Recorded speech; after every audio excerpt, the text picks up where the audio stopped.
Hi everyone, my name is George, and for those of you that may be new to my channel, I'm a BMX rider with cerebral palsy.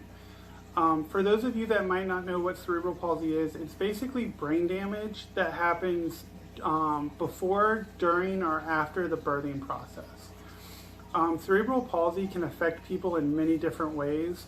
For me, I'm split down the middle to my right side, so I don't have full use of my right side limbs. If you'd like to learn more about me and my medical conditions, I have a video on my channel discussing that, and I'll put the link in the description below. Today though, I wanted to talk about my first contest experience. I just finished competing in a contest series that had 3 stops.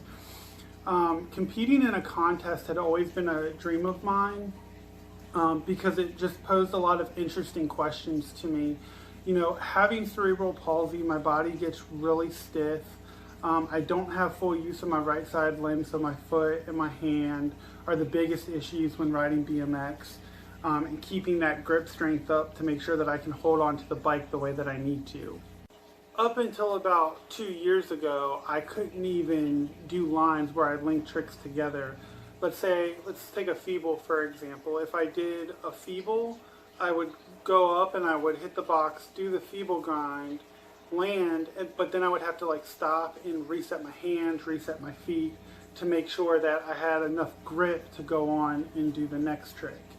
So, you know, running in a contest that's one of the, the biggest challenges was I need to be able to do a consistent line. And like I said, I really haven't been able to do lines. The first time I really started doing lines was about 2 years ago. So that was a big thing for me when I could finally start linking lines together and feeling comfortable linking lines together. I knew at that point that I definitely wanted to do a contest, because I've wanted to do a contest ever since I started riding bikes, but I just knew that there was a lot of things that I needed to work on, and being able to put lines together was one of the biggest things. With having cerebral palsy and my body getting really stiff, when I wake up in the morning, I can barely move. Like I kind of have to like stretch and take my time and just kind of move slowly until my body starts loosening up, and then I can walk normal like I do. And things like that. But when it comes to riding a bike, it takes even more time. I'm loose to the point where I can walk, but now I've got to get on a bike and be able to be confident in the tricks that I want to do and perform the tricks that I want to do.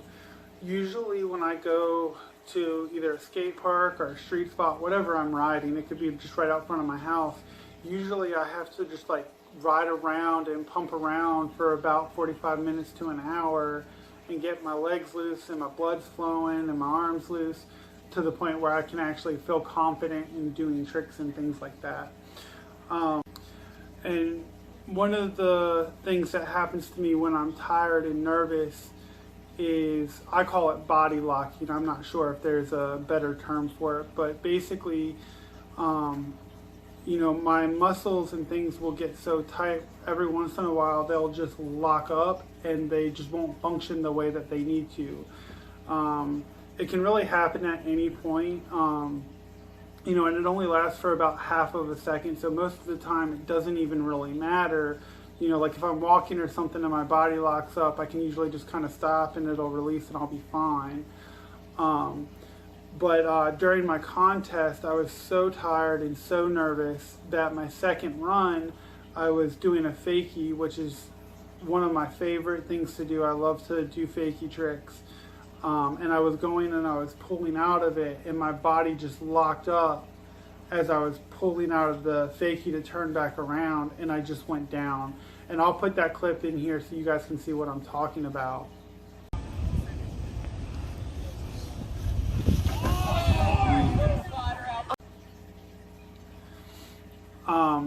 And with that, my body locking up, those are the worst crashes for me, because I can't really prepare for it. I can do a little bit to catch myself, but not very much. I just kind of have to go with it. Usually when I start losing control and I know I'm gonna fall, I usually try to fall to my left side, but when my body locks up, I can't really position myself how I need to take the fall. Because when I fall on my right side and I take a hard hit like I did when my body locked up, my body just locks up even tighter, and it takes me a lot of time to get re-loosened up again. I can do it, but it's like I gotta kind of start over. I gotta stretch and just kind of get moving and flow around and get the blood flowing again. So for me, I was really thankful that that crash happened when it did, because it was at the end of my second run, and with it being my first contest, I was already nervous. So trying to get my body loosened up to the point where I could go out and ride again, I was just very thankful that I didn't have to deal with that for my first contest. Overall, riding in a contest was a great experience for me. It really taught me a lot about myself and the things that I am able to overcome if I put my mind to it, and I really like how it pushed me out of my comfort zone and made me find ways to deal with things that I knew that I was going to need to.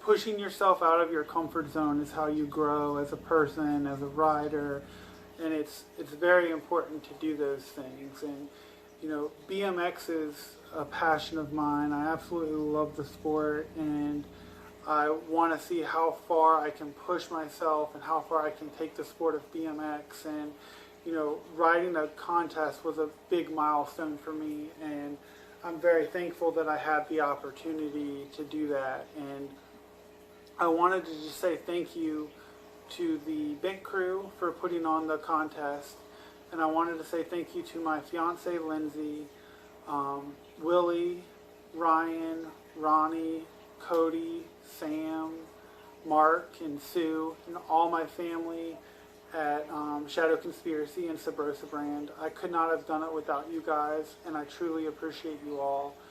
And thank you to everyone who has followed my journey and helped me through my journey. I truly appreciate all of you. It really does mean the world to me.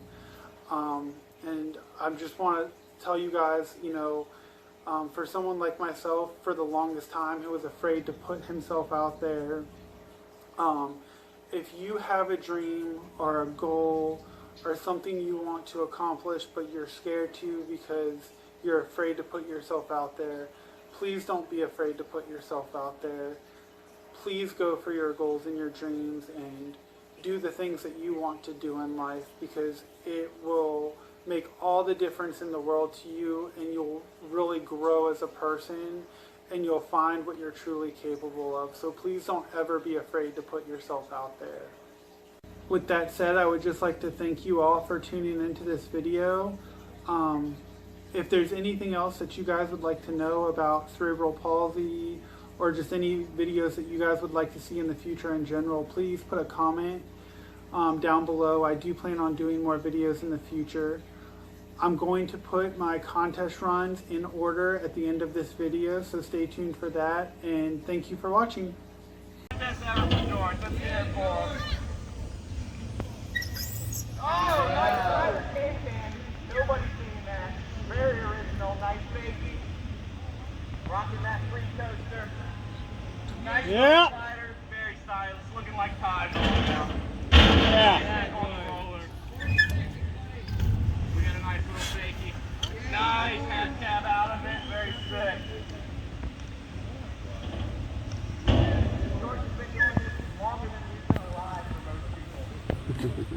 And you know it all, man. You got 20 seconds, George. You can get it. He's lining something up. He's going to hit the wedge roller. Nice little nose manual over the roller to slider. Shaky, nice. Hitting the ledge. Nice. Manual and can. Nice.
George with the big whiz there out the wedge. That's hard. Big can bunny hop. Jump in the hip. Yeah, George. Doing it for Subrosa too instead of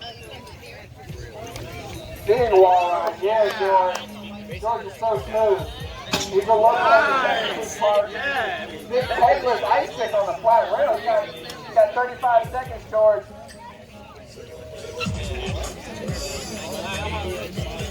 Big double peg. Yeah, George. That was so smooth. He's a faking master too. Watch out on that free coaster. He's been known to get busy. Yeah, George. Perfect run, buddy. Keep it going. 20 seconds, George. Jump in the hips. Yeah, George. 10 seconds, George. You got it.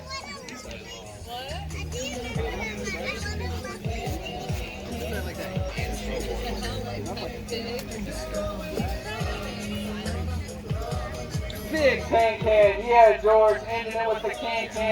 So much style, George. So good. And he's got another fakie for everybody.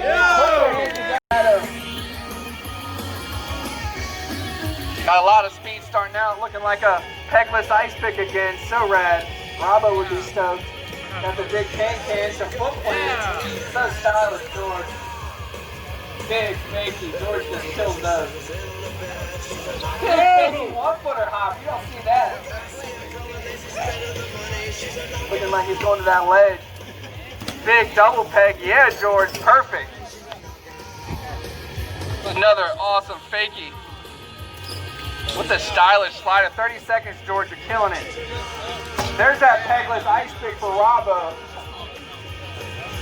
This full's 5. Who knows about it? Big can bunny hop. Yeah, George. Killing it. He's going to go for the wall ride. 10 seconds, George. Big wall ride. You got it, George.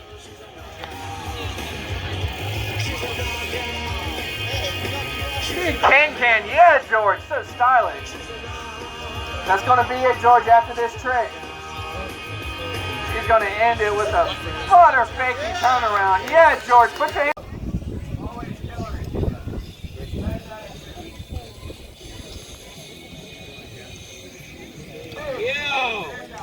Love to see that, George. Always bringing the fun trick forward. So much style. Big can out. Yeah, George. In that corner looking smooth. Nice double man. Perfect. Hey, George. Yeah, George. Always perfect. Nice faking.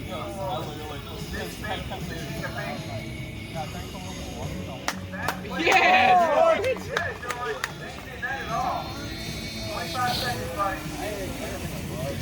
What? Keeping that energy going up that way. Yeah, nice! Yeah, George. Try it one time with the show. 10 seconds, George. Take your time. You're killing it, buddy. Oh, you got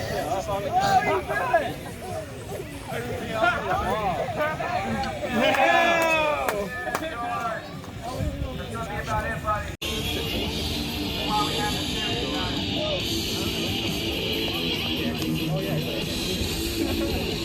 Big neck, friends out the way. Doing it for God.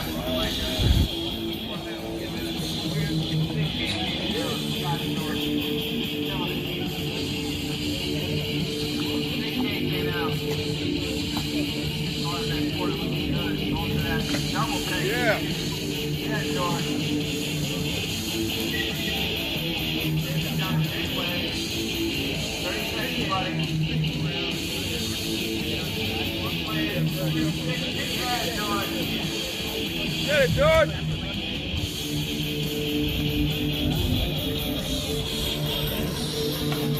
Big fat way. Yeah, George. Woo! Killing that way.